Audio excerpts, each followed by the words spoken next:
During this video, we're going to talk about communication styles and ways that you can improve your listening. Listening is all about reinforcing the listener or the speaker.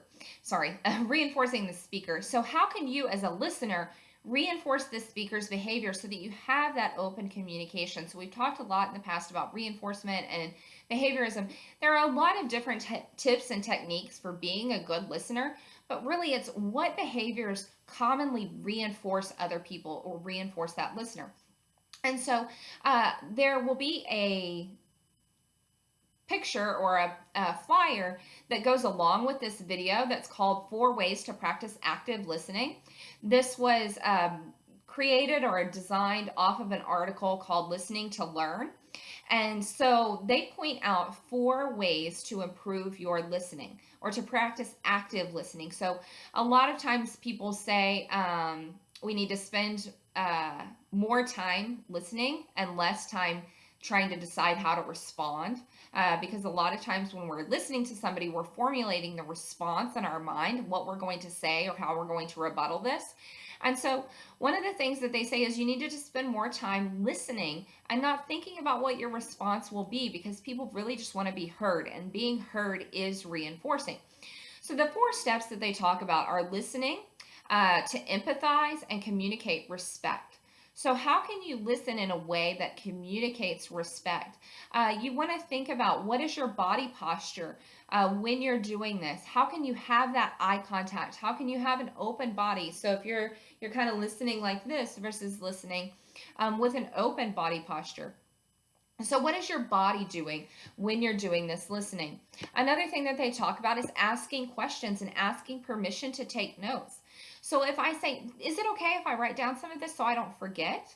Then that tells the listener that you are listening. And maybe if you aren't having that eye contact, you are actively responding to what they're saying by taking those notes. Those notes also become helpful later when you need to refer back to them or recall the conversation if you have to talk to somebody else about what you've spoken to somebody about. Another thing is to ask questions. So we'll talk about reflective listening in the next video, but it really talks about some specific ways that you can ask questions and what those questions should look like. You want to focus on the issues. So again, whether this is a parent talking to a teacher or a teacher talking to a parent, if a teacher comes to you as a parent, it's okay to say, can I take some notes so I can go home and talk to my husband, or so I can process this later? Ask those questions. When is it happening? How often is it happening? So that they know you're listening to what they're saying. Focus on the issues. Try not to get off on other tangents, but really just focus on what is it that they're saying. So if I have everything correct, if I understand correctly, this is what you're saying. So focus on what they're saying in what they're communicating to you. The next thing you want to do is find a first step. So the first step may be, I need to go home and get more information about this. Maybe you need to go home and talk to the child's other parent. Maybe if you and their parent are separated, maybe you need to talk to your co-parent. Maybe if they see another therapist or something, any outside providers, maybe you need to get more information from outside providers. If you're a school personnel, maybe you need to talk to other teachers, especially if they switch classes, and see if they're having these same problems in other classes or same concerns in other classes. If you're a teacher, you may need to talk to your administrator before you decide on a first step. And so what you do is you listen to what they're saying, you take notes and ask questions to make sure you understand what's correct. Stay on topic.